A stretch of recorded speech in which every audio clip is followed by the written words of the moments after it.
Salut à tous!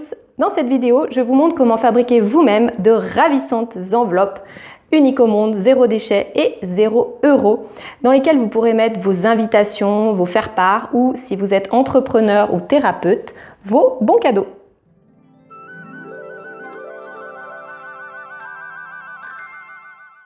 Pour commencer, vous aurez besoin d'un gabarit à la dimension de ce que vous souhaitez mettre dans votre enveloppe. Ici, c'est une simple carte postale. Une fois que vous avez votre gabarit, l'idée va être de récupérer des magazines qui ont peut-être déjà fait 1, 2 ou 3 vies. J'aime beaucoup ceux que vous voyez à l'écran en ce moment parce qu'ils ont soit des jolies photos, soit des photos avec de jolies citations ou de très jolis montages avec encore des citations ou tout simplement des photographies des instantanés de vie ou des paysages qui vont avoir un rendu extra. Vous allez donc pouvoir placer votre gabarit à l'endroit que vous souhaitez sur l'image.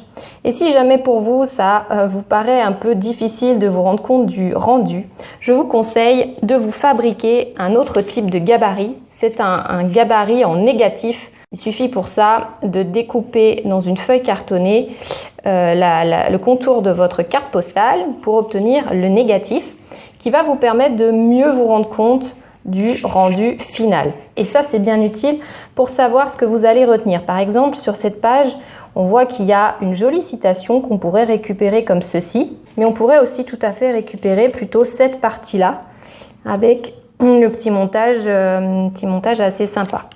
Bien sûr, avant de passer à la découpe avec votre gabarit, je vous invite à découper les feuilles qui vous intéressent dans le magazine à l'aide d'un cutter et d'une grande règle pour une découpe bien propre et bien nette.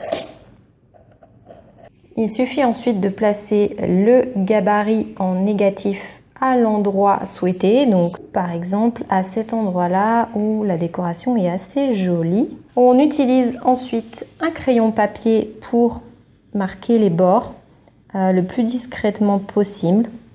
Et ensuite, on va utiliser notre gabarit pour le placer sur les marques qu'on vient de faire et on va plier autour de notre carte, ici c'est une carte postale, en vérifiant qu'on est bien bord à bord pour garder des angles droits.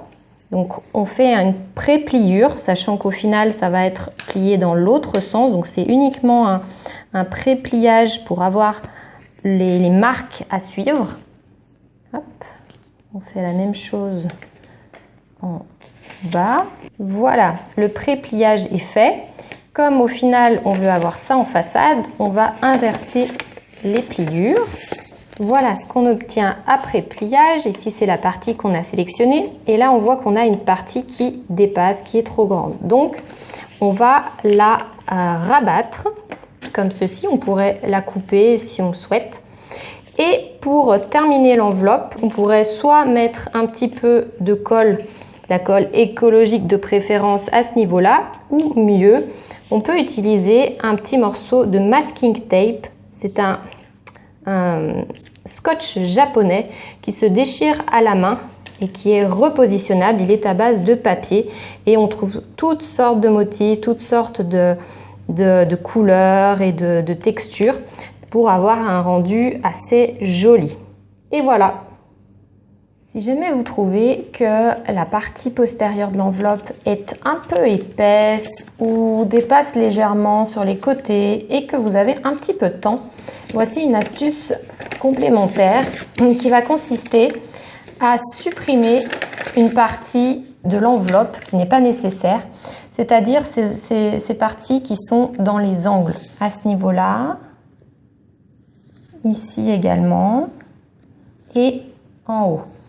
Et la petite astuce pour que ce soit esthétique, c'est de partir de l'angle de votre façade et de ne pas suivre la pliure mais de rentrer légèrement à l'intérieur de la pliure. Donc l'essentiel, c'est de bien finir proprement au niveau de l'angle et de cette manière-là, on obtient un pré-pliage. On peut même encore découper les zones qui sont encore trop grandes. Là par exemple, je peux découper le rabat Et on a quelque chose de beaucoup plus light et vous voyez qui rentre à l'intérieur de l'enveloppe, ce qui fait que quand on le regarde de ce côté-là, on n'a pas l'arrière qui dépasse. Voilà, donc c'est impeccable. Voilà, j'espère que ce tutoriel vous a plu. Sachez qu'il s'agit d'un petit extrait de ma formation Zéro déchet au bureau. J'en profite pour vous dire que je propose moi aussi des bons cadeaux à offrir ou à vous faire offrir.